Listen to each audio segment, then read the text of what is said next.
السلام علیکم ورحمۃ اللہ وبرکاتہ۔ رمضان المبارک کا مہینہ یہ اللہ رب العزت کی تمام در رحمتوں، برکتوں اور سعادتوں اور مہربانیوں کے ساتھ اپنی تکمیل کو پہنچ چکا ہے۔ رمضان المبارک کا مہینہ یہ مکمل ہو چکا ہے۔ اس مہینے کے اندر جس طرح انسان نے اللہ رب العزت کی عبادات کی ہے، نوافل کی پابندی کی ہے، فرائض کی ادائیگی کی ہے، روزے رکھے ہیں، تراویح ادا کی ہے، زکوٰۃ ادا کی ہے، صدقہ و خیرات ادا کیا ہے، تو یہ تمام در عبادات انسان کو چاہیے کہ غیر رمضان میں بھی اسی طرح ادا کرتا رہے۔ رمضان المبارک کے مہینے کے اندر اللہ کی عبادت کرنا انسان کے لیے بے حد آسان ہو جاتا ہے۔ اس مہینے کے اندر اللہ رب العزت انسان کو بے انتہا رحمتوں اور برکتوں سے نوازتے ہیں، اس کے اوپر بہت سی آسانیاں آ جاتی ہیں، لیکن اصل امتحان انسان کا اس وقت ہوتا ہے کہ جب غیر رمضان کے اندر بھی انسان اسی طرح اللہ کی عبادت کرے جس طرح رمضان میں کیا کرتا تھا۔ جس طرح رمضان المبارک کے مہینے کے اندر اللہ کی عبادات ادا کی ہے، فرائض ادا کیے ہیں، نوافل ادا کیے ہیں، اسی طرح غیر رمضان کے اندر بھی انسان کے اوپر لازم ہے کہ وہ نماز ادا کرے۔ نماز یہ صرف رمضان کے مہینے میں فرض نہیں ہے، بلکہ ساری زندگی انسان کے اوپر فرض ہے۔ جس طرح رمضان کے مہینے میں نمازیں ادا کی گئی ہیں، اسی طرح اللہ سے دعا کرتے ہیں کہ اللہ ہمیں غیر رمضان میں بھی توفیق عطا فرمانا کہ ہم تیری نماز ادا کرتے رہیں۔ نماز یہ دین اسلام کا ایک اہم اور بنیادی رکن ہے۔ جناب محمد رسول اللہ صلی اللہ علیہ وآلہ وسلم نے ارشاد فرمایا، بنی الاسلام علی خمس شہادہ اللہ الہ الا اللہ وانی رسول اللہ واقام الصلاۃ وایتاء الزکاۃ والحج وصوم رمضان، کہ دین اسلام کی بنیاد یہ 5 ارکان پر ہے۔ سب سے پہلے تو گواہی دینا کہ اللہ تیرے علاوہ کوئی معبود نہیں، تو وحدہ لا شریک ذات ہے، اور محمد رسول اللہ صلی اللہ علیہ وآلہ وسلم تیرے آخری نبی ہے۔ دوسرا رکن نماز ادا کرنا، تیسرا رکن زکوٰۃ ادا کرنا، روزے رکھنا، اور بیت اللہ کا حج ادا کرنا اگر اس کی طرف سفر کرنے کی تم طاقت رکھتے ہو۔ دین اسلام کے یہ 5 بنیادی ارکان ہیں۔ اگر کوئی بندہ ان میں سے کسی ایک کا بھی انکاری بن جائے تو وہ بندہ دائرہ اسلام سے ہی خارج ہو جاتا ہے۔ آپ جانتے ہیں ہر چیز کا ایک باطنی وجود ہوتا ہے اور ایک ظاہری وجود ہوا کرتا ہے۔ باطنی وجود کو روح اور جان سے تعبیر کیا جاتا ہے اور ظاہری وجود کو جسم سے تعبیر کیا جاتا ہے۔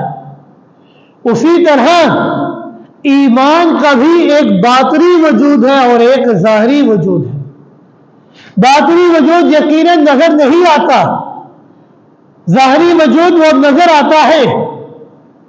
باطنی وجود وہ دل کی ایک کیفیت اور ایک اندرونی معاملہ ہے، ظاہری وجود یقیناً نظر آنے والا معاملہ ہے، کیونکہ اس کا تعلق ظاہری جسم کے ساتھ ہے۔ ایمان کا باطنی وجود، اس کی روح اور جان کیا ہے؟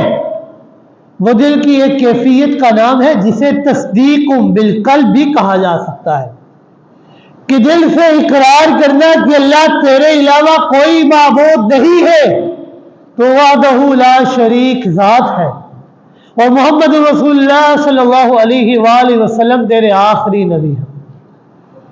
اور اسی ایمان کا ظاہری وجود یعنی اس کا جسم کون سا ہے؟ وہ نماز ہے۔ آپ سمجھ چکے ہیں کہ نماز ایمان کی اس اندرونی کیفیت کا ایک خارجی اور نظر آنے والا وجود ہے۔ اس لیے اللہ رب العزت نے قرآن مجید کے اندر نماز کو ایمان سے تعبیر فرمایا ہے۔ اللہ رب العزت نے قرآن مجید کے اندر ارشاد فرمایا، وَمَا كَانَ اللَّهُ لِيُضِيعَ إِيمَانَكُمْ وَمَا كَانَ اللَّهُ لِيُضِيعَ إِيمَانَكُمْ إِنَّ اللَّهَ بِالنَّاسِ لَرَءُوفٌ رَحِيمٌ، کہ اللہ رب العزت ہرگز تمہارے ایمان کو ضائع نہیں فرمائیں گے۔ کیوں؟ کہ بے شک اللہ رب العزت انسانوں کے ساتھ بے حد مہربان، نہایت ہی رحم کرنے والے ہیں۔ اس آیت کا شان نزول یہ ہے کہ مدینہ منورہ آمد کے بعد پیغمبر کائنات صلی اللہ علیہ وآلہ وسلم ایک عرصے تک بیت المقدس کی جانب منہ کر کے نماز ادا کرتے رہے۔ بعض روایات میں آتا ہے کہ 16 مہینے، اور بعض میں آتا ہے کہ 17 مہینے تک بیت المقدس کی جانب منہ کر کے نماز ادا کرتے رہے۔ بعد ازاں اللہ رب العزت نے آپ صلی اللہ علیہ وآلہ وسلم کو حکم دیا کہ اپنا رخ بیت المقدس سے پھیر کر کعبۃ اللہ کی جانب پھیر لے۔ چنانچہ پھر اسی پر عمل ہونے لگا۔ پھر بعض لوگوں کے دل میں یہ شبہ پیدا ہونے لگا کہ اب تک جو نمازیں ہم نے بیت المقدس کی جانب منہ کر کے ادا کی ہیں، یا وہ لوگ کہ جنہوں نے بیت المقدس کی جانب منہ کر کے نماز ادا کی ہے اور وہ اس دنیا فانی سے پردہ رو ہو چکے ہیں، کیا آیا وہ ہماری نمازیں ضائع ہو گئی ہیں یا قبول ہوگی؟ تو رب کائنات نے تسلی دیتے ہوئے فرمایا، وَمَا كَانَ اللَّهُ لِيُضِيعَ إِيمَانَكُمْ إِنَّ اللَّهَ بِالنَّاسِ لَرَءُوفٌ رَحِيمٌ، میں اللہ تمہارے ایمان کو یعنی تمہاری نمازوں کو ہرگز ضائع نہیں کروں گا۔ کیوں؟ کیونکہ میں اللہ تمہارے ساتھ بے حد مہربان، نہایت رحم کرنے والا ہوں۔ یہ اللہ رب العزت کی مہربانی ہے کہ بیت المقدس کی جانب بھی جو منہ کر کے نمازیں ادا کی گئی ہے، وہ نمازیں بھی اللہ نے ہماری قبول فرما دی۔ اس آیت کے اندر اللہ رب العزت نے نماز کو ایمان سے تعبیر کر کے یہ بیان فرما دیا ہے کہ نماز ایمان کی اندرونی حقیقت کا ایک ظاہری وجود اور حصہ ہے۔ اس لیے جو حدیث پاک میں آتا ہے کہ آپ صلی اللہ علیہ وآلہ وسلم نے فرمایا، من ترک الصلاۃ متعمدا فقد کفر، کہ جس نے جان بوجھ کر نماز کو ترک کر دیا تو وہ بندہ دائرہ اسلام سے ہی خارج ہو جاتا ہے۔ یعنی نماز یہ وہ ایک ایسی خاص اور اہم عبادت ہے کہ جو کفر اور ایمان کے درمیان تفریق کرنے والی، بین العبد و بین الکفر ترک الصلاۃ، بندے اور کفر کے درمیان فرق کرنے والی چیز ہی نماز ہے۔ صحابہ اکرام فرمایا کرتے کہ ہم پہلے لوگوں کو اس طرح پہچانا کرتے تھے کہ یہ بندہ مسلمان ہے یا کافر۔ اگر تو وہ بندہ نماز ادا کر رہا ہے تو ہم اسے کہا کرتے تھے کہ یہ مسلمان ہے، لیکن اگر وہ نماز ادا نہیں کر رہا تو ہم اسے کافر سمجھا کرتے تھے، کیونکہ نماز ہی یہ مسلمان اور کفر کے درمیان فرق کرنے والی کتاب نماز ہے۔ نماز یہ مومن کی معراج ہے۔ آپ صلی اللہ علیہ وآلہ وسلم نے فرمایا، الصلاۃ معراج المومن، کہ نماز یہ مومن کی معراج ہے۔ تمام اعمال میں سے نماز کو یہ شرف، یہ خوبی حاصل ہے کہ اس کا حکم اللہ رب العزت نے اپنے پیغمبر کائنات صلی اللہ علیہ وآلہ وسلم کو آسمانوں پر بلا کر عطا فرمایا۔ باقی جتنی بھی عبادات ہیں، جتنے بھی احکامات ہیں، اللہ رب العزت نے دنیا کے اندر ہی آپ صلی اللہ علیہ وآلہ وسلم کو عطا کیے تھے، لیکن نماز کی یہ خوبی ہے کہ اللہ رب العزت نے آپ صلی اللہ علیہ وآلہ وسلم کو عرش بڑی پر بلا کر عطا فرمایا، نماز کا تحفہ عطا فرمایا۔ آپ صلی اللہ علیہ وآلہ وسلم معراج کی رات رب کائنات کے پاس جاتے ہیں، رب کائنات کے اوپر انعام کرتے ہیں، رب کائنات کو تحفہ پیش کرتے ہیں۔ التحیات للہ والصلوات للہ والطیبات للہ، تین تحائف پیش کرتے ہیں۔ رب کائنات بھی مقابلے میں تین تحائف آپ صلی اللہ علیہ وآلہ وسلم کو پیش کرتے ہیں۔ السلام علیکہ ایھا النبی ورحمۃ اللہ وبرکاتہ، کہ سلامتیاں، برکتیں اور رحمتوں کا نزول آپ پر ہو۔ تو پیغمبر کائنات صلی اللہ علیہ وآلہ وسلم کی شان پر قربان جائے کہ وہ آقا دو جہاں کہ جو بلندی کے اس مقام پر پہنچے کہ جہاں پر جا کر ساتوں آسمان اور زمین آپ کے قدموں کے نیچے تھی، بلندی کے اس مقام پر پہنچے کہ جہاں پر سورج، چاند، ستارے، سیارے، درخت و حجر، بحر و بر، ہر چیز آپ کے قدموں کے نیچے تھی۔ بلندی کے اس مقام پر پہنچ جانے کے باوجود بھی پیغمبر کائنات صلی اللہ علیہ وآلہ وسلم اپنی امت کو نہ بھولے اور فرمایا السلام علینا وعلی عباد اللہ الصالحین، سلام دیا، رحمتیں، برکتیں صرف میرے لیے نہیں بلکہ میری امت کے ان عبادت گزار اور نیک لوگوں کے اوپر بھی ہے جو اللہ کی خوب عبادت کیا کرتے ہیں۔ السلام علینا وعلی عباد اللہ الصالحین، بلندی کے اس مقام پر پہنچ جانے کے باوجود بھی اپنی امت کو نہ بھولے۔ اور آج امت کیا کر رہی ہے؟ آج امت کدھر کو جا رہی ہے؟ وہ پیغمبر کہ جو بلندی کے اس مقام پر پہنچ جانے کے باوجود بھی اپنی امت کو نہ بھولے، آج وہی امت اپنے پیغمبر کی سنت اور طریقے کو چھوڑے بیٹھی ہے۔ آج وہی امت داڑھی نہیں رکھتی، آج وہی امت اپنی شلواروں کو، اپنی پینٹوں کو ٹخنوں سے نیچے رکھا کرتی ہے۔ آج وہی امت نمازیں ادا نہیں کیا کرتی، نمازوں کو ترک کیا کرتی ہے، اس دنیا کے پیچھے پڑ پڑی ہے، اس مال و دولت کے پیچھے لگ گئی ہے۔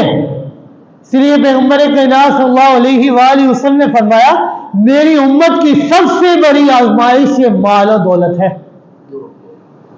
کہ جب میری امت اس مال و دولت کو ترجیح دینے لگ جائے گی وہ دین کو ترک کر دے گی۔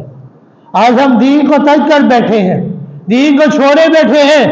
جس طرح رمضان کا چاند نظر آتا ہے تو مساجد بھر جایا کرتی ہے، لیکن جو ہی شوال کا چاند نظر آتا ہے تو مسجدیں خالی ہو جایا کرتی ہیں۔ آج مساجد پھر سے خالی ہیں۔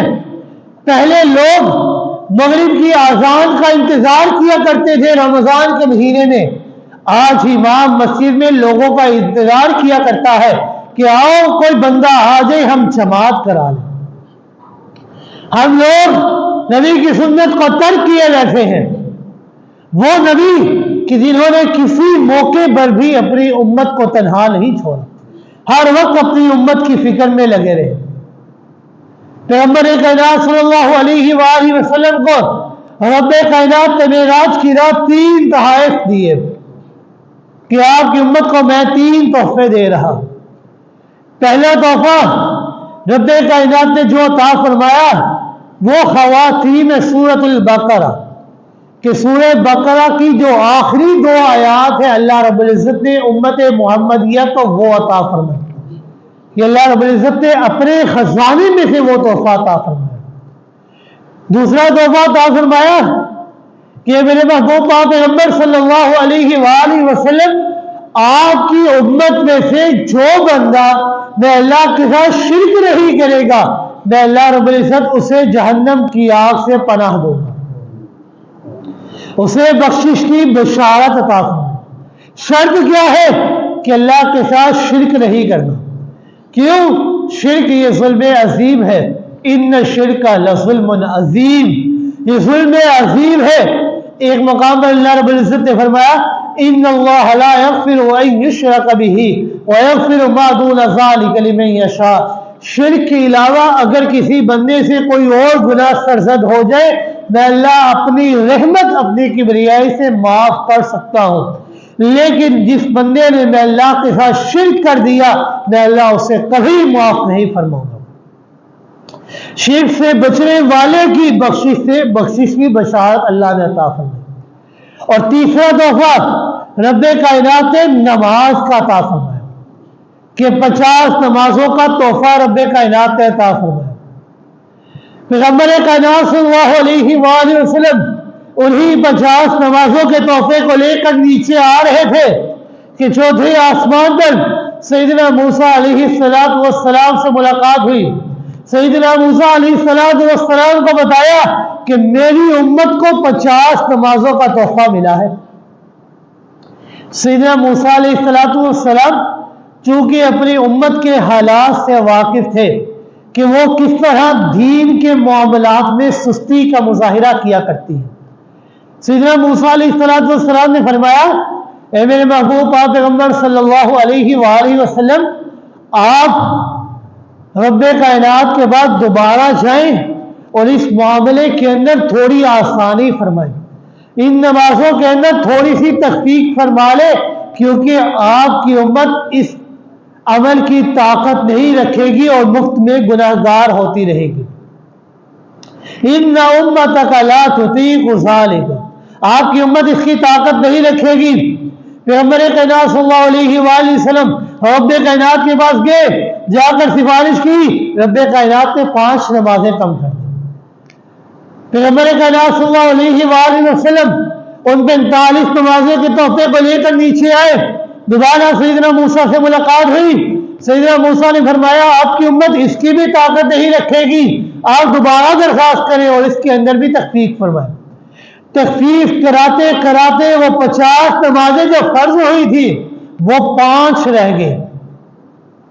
سیدنا موسیٰ علیہ السلام نے فرمایا ان امتک لا تطیق ذلک، کہ اے میرے محبوب پاک پیغمبر صلی اللہ علیہ وآلہ وسلم آپ کی امت ان 5 نمازوں کی بھی طاقت نہیں رکھے گی، اس کے اندر بھی تخفیف کروائے۔ تو آپ صلی اللہ علیہ وآلہ وسلم نے فرمایا نہیں، اب میں دوبارہ واپس نہیں جاؤں گا، کیونکہ جس ترتیب سے یہ نمازیں کم ہو رہی تھی، 5 نمازیں کر کے کم ہو رہی تھی، اب آخر میں 5 ہی نمازیں رہ گئی ہیں۔ اب مجھے اس بات کا ڈر ہے کہ اگر میں اب دوبارہ گیا تو جو تحفہ اللہ نے عطا فرمایا تھا وہ تحفہ اللہ رب العزت واپس مجھ سے نہ لے لے، لہذا اب میں واپس نہیں جاؤں گا، مجھے ڈر ہے، مجھے شرم و حیاتی ہے۔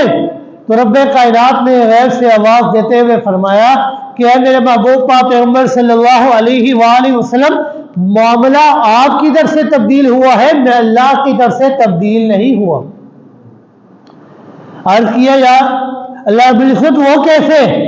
50 نمازیں فرض ہوئی تھی، وہ 50 کی جگہ 5 رہ گئی، معاملہ ہماری طرف سے تبدیل ہوا، آپ کی طرف سے کیسے نہیں ہوا؟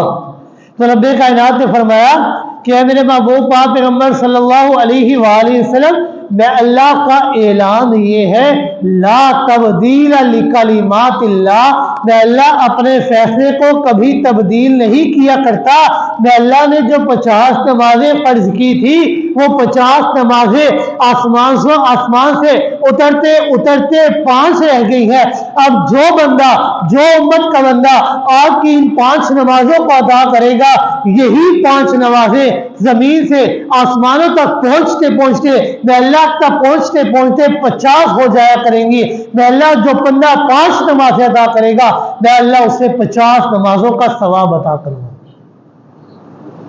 معاملہ آپ کی طرف سے تبدیل ہوا ہے، میں اللہ کی طرف سے تبدیل نہیں۔ نماز یہ مومن کی معراج ہے۔ پیغمبر کائنات صلی اللہ علیہ وآلہ وسلم کو تو اللہ رب العزت نے آسمانوں کی سیر کروا کر معراج کرائی اور اپنے قرب خصوصی سے نوازا، لیکن پیغمبر کائنات صلی اللہ علیہ وآلہ وسلم کے ذریعے سے ہمیں بھی ایک چھوٹی سی معراج مل گئی، اور وہ ہے نماز، کہ جب بندہ نماز ادا کرتا ہے تو گویا کہ اپنے رب سے ہی ہم کلام ہوا کرتا ہے۔ پیغمبر کائنات صلی اللہ علیہ وآلہ وسلم نے فرمایا کہ جب بندہ کہتا ہے الحمدللہ رب العالمین، تو رب کائنات فرماتے ہیں حمیدنی عبدی، میرے بندے نے میری تعریف بیان کی ہے۔ جب بندہ کہتا ہے الرحمن الرحیم، تو رب کائنات فرماتے ہیں اثنا علی عبدی، میرے بندے نے میری ثنا بیان فرمائی ہے۔ جب بندہ کہتا ہے مالک یوم الدین، تو رب کائنات فرماتے ہیں مجدنی عبدی، میرے بندے نے میری بزرگی اور کبریائی کو بیان فرمایا ہے۔ جب بندہ کہتا ہے ایاک نعبد و ایاک نستعین، کہ اللہ ہم تیری ہی عبادت کرتے ہیں، تجھ ہی سے مدد مانگتے ہیں، تو رب کائنات فرماتے ہیں ھذا بینی و بین عبدک، یہ میرے اور میرے بندے کے درمیان تقسیم ہے، اور میرے بندے کے لیے وہی ہے جو اس نے مجھ سے مانگا، اس نے مجھ سے مدد مانگی، میں اللہ کی مدد اس کے ساتھ شامل حال ہوگی۔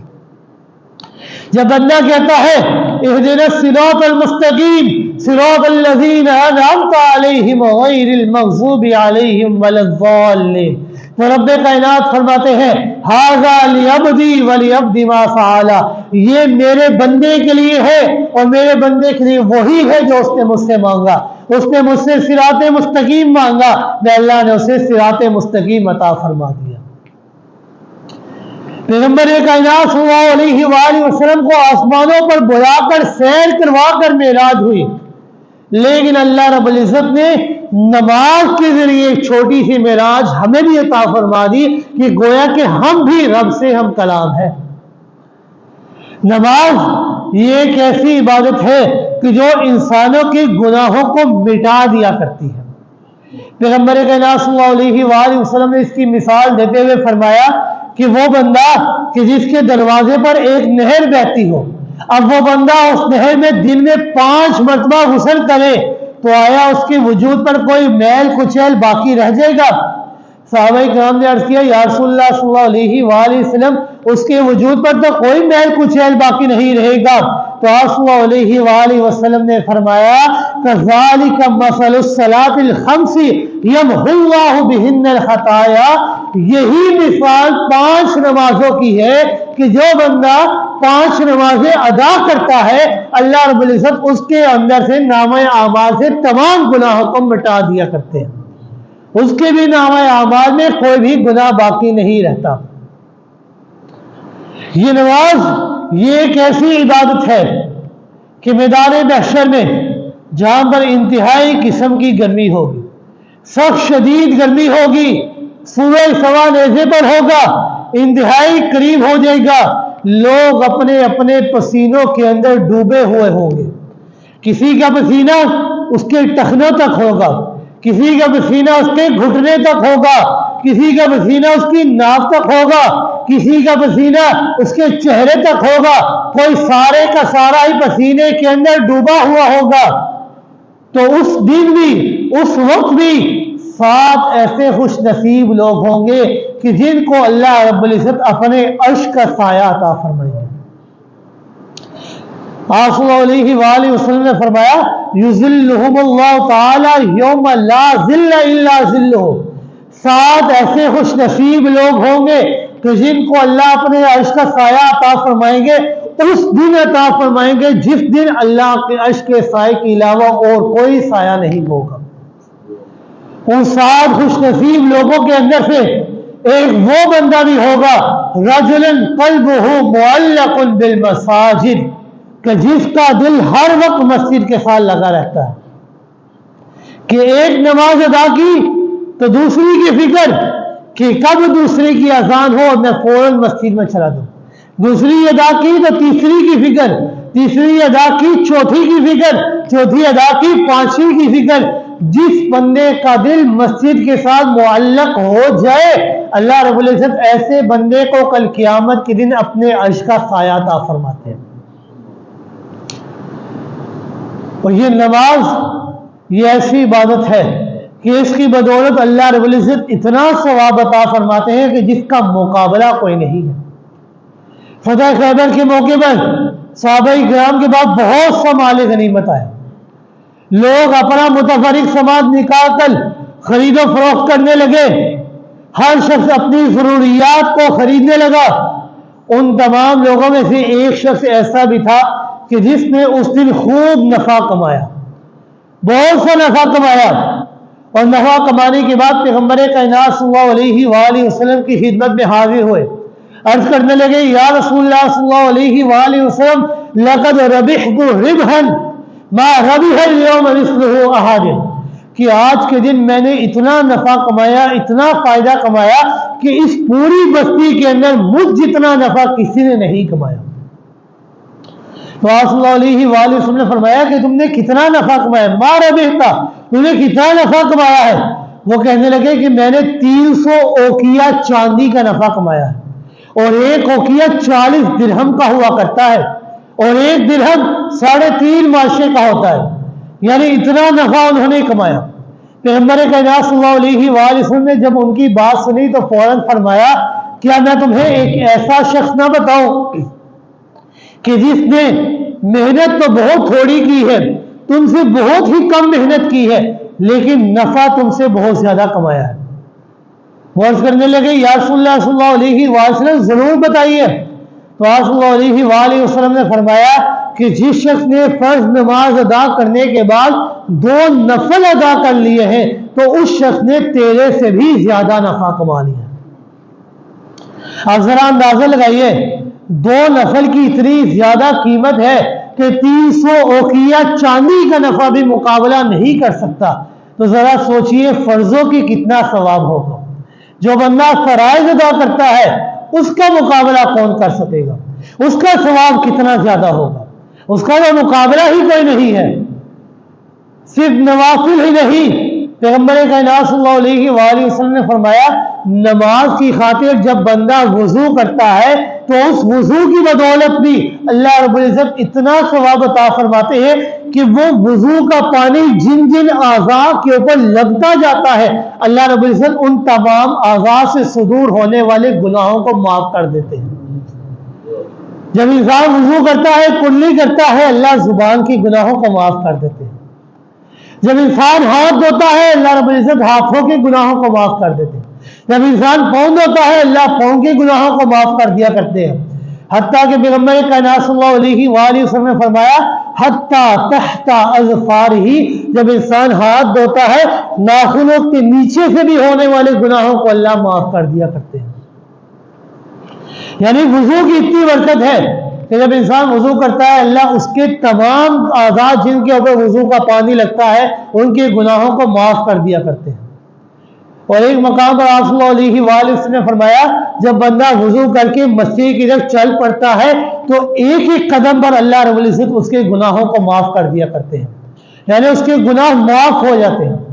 اور ایک حدیث میں آتا ہے کہ آپ صلی اللہ علیہ وآلہ وسلم نے فرمایا بشر المشائین فی الظلم الی المساجد بالنور الطائم یوم القیامہ، کہ خوشخبری ہے ان لوگوں کے لیے کہ جو لوگ اندھیرے میں مسیح کی طرف چل کر آتے ہیں، اس دنیا کے اندر تو وہ اندھیرے میں چل کر آ رہے ہیں، لیکن اس اندھیرے کی بدولت اللہ رب العزت کل قیامت کے دن ایک ایسی روشنی عطا فرمائیں گے کہ جس روشنی کا مقابلہ کوئی نہیں۔ اس بندے کو نور تام اللہ عطا فرمائیں گے، پورے نور کی اللہ خوشخبری عطا فرما رہے ہیں کہ اس دنیا میں تو وہ اندھیرے میں چل کر آتا ہے، لیکن کل قیامت کے دن جہاں پر اندھیرا ہوگا اللہ ایسے بندے کو پوری روشنی اور نور کی خوشخبری عطا فرما رہے ہیں۔ جب نماز کے لیے قدم اٹھانے کا، نماز کے لیے وضو کرنے کا اتنا جو ثواب ہے تو ذرا سوچئے کہ جو بندہ نماز ادا کرے گا اس کو کتنا ثواب ملے گا۔ صحابہ کرام کو شوق نماز تو دیکھیے کہ وہ نماز سے کس قدر محبت کیا کرتے تھے۔ حضرت ابو طلحہ رضی اللہ تعالی ان کا ایک باغ بڑا ہی خوبصورت باغ تھا، ہر طرف خوبصورت درخت تھے، خوبصورت پھل لگا کرتے تھے، میٹھے پھل لگا کرتے تھے، باغ کے اندر اللہ کی عبادت کر رہے، نماز ادا کر رہے تھے، لیکن وہ باغ اتنا گھنا تھا کہ اس باغ کے اندر ایک پرندہ آ گیا اور وہ کبھی ادھر کو جاتا کبھی ادھر کو جاتا۔ نماز کی حالت کے اندر حضرت ابو طلحہ رضی اللہ تعالی عنہ کا دھیان اس پرندے کی طرف پڑ گیا، تو فوراً یہ خیال آیا کہ رب کائنات نے فرمایا ہے لن تنالوا البر حتى تنفقوا مما تحبون، تم میں سے کوئی بندہ بھی نیکی اس وقت تک حاصل نہیں کر سکتا کہ جب تک کہ وہ بندہ میں اللہ کی راہ میں اپنی پسندیدہ چیز خرچ نہ کرے۔ اپنی پسندیدہ چیز کو خرچ کرنا نیکی کا حصول ہے۔ حضرت ابو طلحہ رضی اللہ تعالیٰ کا نماز کے اندر دھیان اس پرندے کی طرف پڑ گیا، تو ذرا سوچنے لگے کہ اب اس باغ کی وجہ سے میرا دھیان نماز کے ہٹ کر اس باغ کی طرف پڑ گیا تھا۔ حضرت ابو طلحہ رضی اللہ تعالیٰ فوراً اللہ صلی اللہ علیہ وآلہ وسلم کے پاس آئے اور آ کر عرض کرنے لگے یا رسول اللہ صلی اللہ علیہ وآلہ وسلم، مجھے اپنے تمام مال کے اندر یہ باغ سب سے زیادہ پسندیدہ اور محبوب ہے، لہذا آپ گواہ رہنا کہ میں نے یہ سارا باغ اللہ کی راہ میں صدقہ کر دیا ہے، کیونکہ اس باغ کی بدولت میرا دھیان نماز سے ہٹا تھا۔ میں اس دنیا کی چیزوں کو ترجیح نہیں دیتا بلکہ اس نماز کو ترجیح دوں گا۔ اس باغ کی وجہ سے میرا دھیان نماز سے ہٹا تھا، لہذا میں نے اس باغ کو اللہ کی راہ میں صدقہ کر دیا ہے۔ آپ بھی گواہ رہنا اور اللہ بھی گواہ رہنا۔ صحابہ کرام کے دل کے اندر نماز کی کس قدر و قیمت تھی، کس طرح انہوں نے نماز کے بیچ اپنی جان و مال کو قربان کر دیا کرتے تھے، لیکن نماز کو نہ چھوڑا کرتے تھے، اپنی جان و مال کی پرواہ نہیں کیا کرتے تھے بلکہ اپنی جان و مال کو اللہ کی راہ میں قربان کر کے نماز کی پرواہ کیا کرتے ہیں۔ سیدنا فاروق اعظم رضی اللہ تعالیٰ کے اوپر جب ابو لؤلؤ مجوسی نے حملہ کیا تو فوراً ایک صحابی کو پکڑ کر ہاتھ میں آگے کیا، مسلح کے اوپر کھڑا کیا کہ عمر کی جان بے شک چلی جائے لیکن نماز نہیں جانی چاہیے۔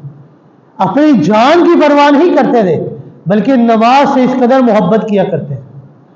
اور نماز کی قدر و قیمت کا اس بات سے بھی اندازہ لگایا جا سکتا ہے کہ پیغمبر کائنات صلی اللہ علیہ وآلہ وسلم نے فرمایا کہ جس شخص کی نماز رہ گئی کأنما وطر اہلہ ومالہ، تو گویا کہ اس کا تمام اہل و عیال، اس کا تمام مال و متاع اس سے چھین لیا گیا۔ یعنی جتنا دکھ انسان کو اس وقت ہوتا ہے کہ اس کا اہل و عیال، اس کا مال و متاع اس سے چھین لیا جائے تو کتنا دکھ انسان کو ہوتا ہے، اس سے کئی قدر زیادہ دکھ انسان کو اس وقت ہونا چاہیے کہ اگر انسان کی نماز رہ جائے۔ غزوہ احزاب کے موقع پر پیغمبر کائنات صلی اللہ علیہ وآلہ وسلم کی خندق کھودنے کی وجہ سے چند نمازیں قضا ہوئی، تو آپ صلی اللہ علیہ وآلہ وسلم نے ان مشرکین کے لیے بد دعا کرتے ہوئے فرمایا ملأ اللہ بیوتہم وقبورہم نارا قد شغلونی عن الصلاۃ، کہ اللہ تمہارے گھروں کو اور تمہاری قبروں کو آگ سے بھر دے۔ کیوں؟ کیونکہ تم نے مجھے نماز سے مشغول کر دیا ہے، تمہاری وجہ سے میری نمازیں رہ گئی ہیں، اللہ تمہارے گھروں کو تمہاری قبروں کو آگ سے بھر دے۔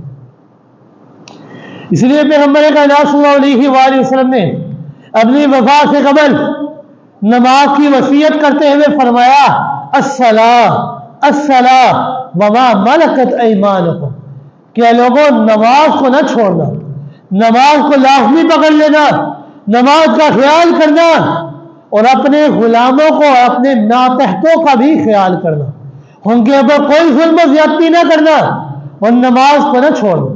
اور صلی اللہ علیہ وآلہ وسلم نے فرمایا لا تترکوا الصلاۃ متعمدا فمن ترکها متعمدا فقد خرج من الملہ، کہ نماز کو کبھی بھی جان بوجھ کر نہ چھوڑنا، کیونکہ جو بندہ جان بوجھ کر نماز کو چھوڑ دیتا ہے وہ بندہ ملت اسلامیہ سے خارج ہو جایا کرتا ہے، کیونکہ یہ نماز ہی وہ عبادت ہے کہ جو مسلمان اور کافر کے درمیان تفریق کرنے والی چیز ہے۔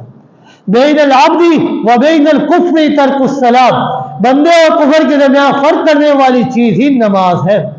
اور آپ صلی اللہ علیہ وآلہ وسلم نے فرمایا لا سہم فی الاسلام لمن لا صلاۃ ہو، اس بندے کا دین اسلام کے اندر کوئی حصہ نہیں ہے کہ جس بندے نے نماز ادا نہیں کی۔ اب وہ بندہ پاکستان کے شناختی کارڈ کے اندر تو مسلمان لکھا جائے گا، لیکن ملت اسلامیہ کے اندر وہ مسلمان نہیں رہے گا جو بندہ نماز کو ترک کر دیتا، کیونکہ یہ نماز ہی مسلمان اور کفر کے درمیان فرق کرنے والی ہے۔ جب بندہ نماز ہی ترک کر دے گا تو کفر اور اسلام کے درمیان فرق کیا رہ جائے گا؟ یہ نماز یہ بڑی اہم عبادت ہے، اتنی اہم عبادت ہے کہ کل قیامت کے دن سب سے پہلے حساب و کتاب بھی ہوگا تو نماز کا ہوگا۔ آپ صلی اللہ علیہ وآلہ وسلم نے فرمایا فَإِن صَلَحَتْ وَقَدْ أَفْلَحَ وَأَنجَحَتْ کہ اگر نمازوں کا معاملہ انسان کا درست ہو جائے گا تو وہ بندہ کامیاب بھی ہو جائے گا اور جہنم سے نجات بھی پا لے گا۔ وَإِن فَسَدَتْ خَابَ وَخَسِرَ اور جس بندے کی نماز ہی خراب ہوگی، جس بندے کی نماز کے اندر ہی بگاڑ آ گیا تو وہ بندہ خراب ہو جائے گا اور خسارہ اٹھانے والا ہوگا، خائب و خاسر ہوگا۔ روز محشر کے جاں گداز بود اولین پرستش نماز ہے وہ، کل قیامت کے دن سب سے پہلا سوال ہی نماز کا ہوگا، اور جس کی نماز درست ہو گئی وہ بندہ کامیاب و کامران ہوگا، اور جس کی نماز کے اندر ہی کمی ہوگی تو وہ بندہ ناکام ہو جائے گا۔ اسی لیے پیغمبر کائنات صلی اللہ علیہ وآلہ وسلم نے فرمایا کہ جس طرح تم فرائض کی ادائیگی کرتے ہو، فرض نماز ادا کرتے ہو، تو تمہارے لیے یہ بات کوشش کرنی چاہیے تمہیں کہ تم سنتیں بھی ادا کرو اور نوافل بھی ادا کرو، کیونکہ اگر فرائض کے اندر کوئی کمی بیشی ہوگی تو اللہ رب العزت تمہاری ان سنتوں اور نوافل کی وجہ سے اللہ رب العزت ان فرائض کی کمی بیشی کو پوری کیا کر دیں گے۔ لہذا کوشش کریں کہ اگر فرائض ادا کرتے ہیں تو ان کے ساتھ جتنا ہو سکے سنت بھی ادا کریں اور نوافل بھی ادا کریں۔ قیامت کے دن اللہ رب العزت ایک خاص قسم کی تجلی ظاہر فرمائیں گے جسے قرآن مجید نے کشف ساق سے تعبیر کیا ہے۔ اللہ رب العزت نے قرآن مجید کے اندر ارشاد فرمایا یوم یکشف عن ساق ویدعون الی السجود فلا یستطیعون کہ جس دن ساق کی تجلی اللہ رب العزت فرمائیں گے اور لوگ سجدے کی طرف بلایا جائے گا لوگوں کو، لیکن اس دن کچھ ایسے قسم کے لوگ بھی ہوں گے کہ جو سجدہ کرنے کی کوشش کریں گے لیکن سجدہ نہیں کر سکیں گے، ان کی کمر تختے کی طرح مضبوط اور سیدھی کر دی جائے گی، وہ سجدے کی طرف جھکنے کی کوشش کریں گے لیکن سجدہ نہیں کر سکیں گے۔ خاشعۃ ابصارہم ترہقہم ذلہ وقد كانوا يدعون الى السجود وهم سالمون ان کی آنکھیں شرمندگی اور ندامت کی وجہ سے جھکی ہوئی ہوں گی، ان کے اوپر ذلت اور رسوائی چھائی ہوگی۔ کیوں؟ وجہ یہ ہے کہ اس دنیا کے اندر جب وہ صحیح سالم تھے ان کی کمر جھک سکتی تھی، سجدہ کر سکتے تھے، سجدہ کرنے کی طاقت رکھا کرتے تھے، لیکن اس دنیا کے اندر انہوں نے جب سجدہ نہیں کیا ہے تو آج قیامت کے دن جب وہ سجدے کی طرف بلائے بھی گئے ہیں لیکن آج وہ سجدہ نہیں کر سکیں گے، کیونکہ جب وہ دنیا کے اندر سجدہ نہیں کرتے رہے تو آج قیامت کے دن بھی وہ اللہ کے ہاں سجدہ نہیں کر سکیں گے۔ اس لیے پیغمبر کائنات صلی اللہ علیہ وآلہ وسلم نے فرمایا کہ جو بندہ نماز کو چھوڑتا ہے تو اللہ رب العزت ایسے بندے کو ایک حقبے تک جہنم کے اندر ڈال دیتے، اور آپ صلی اللہ علیہ وآلہ وسلم نے فرمایا والحکم 80 سنہ ایک حقبہ 80 سال کا ہوتا ہے، والسنۃ 360 و60 یوما اور ایک سال 365 دنوں 360 دنوں کا ہوا کرتا ہے، اور کل قیامت کے دن ایک دن اللہ رب العزت نے فرمایا کل یوم کان مقدارہ 1000 سنہ یہ کل قیامت کے دن ایک دن کی مقدار 1000 سال کے برابر ہوگی۔ ایک جگہ میں آتا ہے کہ 50,000 سال کے برابر ایک دن ہوگا۔ اب ذرا اندازہ لگائیے کہ جو بندہ نماز کو ترک کر دیتا ہے اسے ایک حقبے تک جہنم میں ڈال دیا جاتا ہے، اور ایک حقبہ 80 کروڑ سال کا بنتا ہے، یعنی اتنا وبال ہے ایک نماز کے ترک کرنے کا۔ اور جو بندہ نماز ادا کرتا ہے ایسے بندے کی نماز اس کے لیے سفارش کیا کرتی ہے۔ آپ صلی اللہ علیہ وآلہ وسلم نے فرمایا کہ جب بندہ نماز کے لیے اچھی طرح وضو کرتا ہے، وضو کر کے آ کر مسجد میں انتظار کرتا ہے، پھر اچھی طرح اس کے خشوع و خضوع کرتا ہے، اس کے اراکین کا خیال کرتا ہے، اس کو اس کے وقت پر ادا کرتا ہے۔ آپ صلی اللہ علیہ وآلہ وسلم نے فرمایا خرجت وہی بیضاء مسفرۃ، ایسے بندے کی نماز اس سے نکل کر اللہ کے ہاں جاتی ہے تو وہ نماز انتہائی روشن اور چمکدار ہوا کرتی ہے، اور وہ نماز نمازی کے لیے دعا کرتی ہے۔ کیسی دعا؟ حفظک اللہ کما حفظتنی، کہ اللہ تیری حفاظت کرے جس طرح تو نے میری حفاظت کی ہے۔ نماز نمازی کے لیے دعا کر رہی ہے کہ اللہ تیری حفاظت کرے جس طرح تو نے آج میری حفاظت کی ہے۔ اور جو بندہ نماز کا خیال نہیں کرتا، اس کو اس کے وقت پر ادا نہیں کرتا، اس کے لیے اچھی طرح وضو نہیں کرتا، مسجد میں آ کر انتظار نہیں کرتا، اس کے اندر خشوع و خضوع نہیں کرتا، تو ایسی نماز خرجت وہی سوداء مظلمۃ، ایسی نماز اس سے نکلتی ہے تو وہ نماز انتہائی سیاہ اور بدصورت ہو کر نکلتی ہے، اور وہ نماز اپنے نمازی کے لیے بد دعا کرتی ہے۔ کیسی بد دعا؟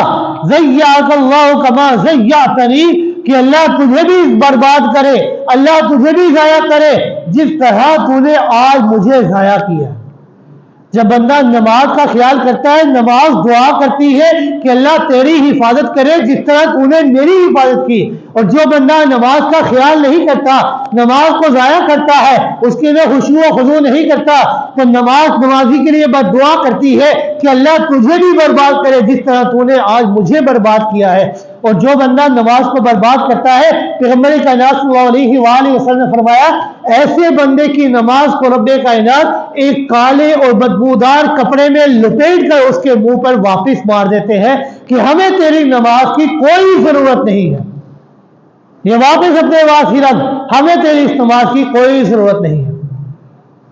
اسی طرح ایک حدیث میں آتے ہیں کہ آپ صلی اللہ علیہ وآلہ وسلم نے فرمایا کہ جو بندہ 2 رکعت ادا کر لے، اس کے لیے اچھی طرح وضو کرے، خشوع و خضوع سے ادا کرے، وقت کا خیال کرے، اللہ رب العزت اتنا جو ثواب عطا فرماتے ہیں کہ آپ صلی اللہ علیہ وآلہ وسلم نے فرمایا وجبت لہ الجنہ، صرف 2 رکعت ادا کرنے پر آپ صلی اللہ علیہ وآلہ وسلم نے فرمایا وجبت لہ الجنہ، ایسے بندے کے لیے جنت اللہ واجب کر دیا کرتے ہیں محض 2 رکعت ادا کرنے پر۔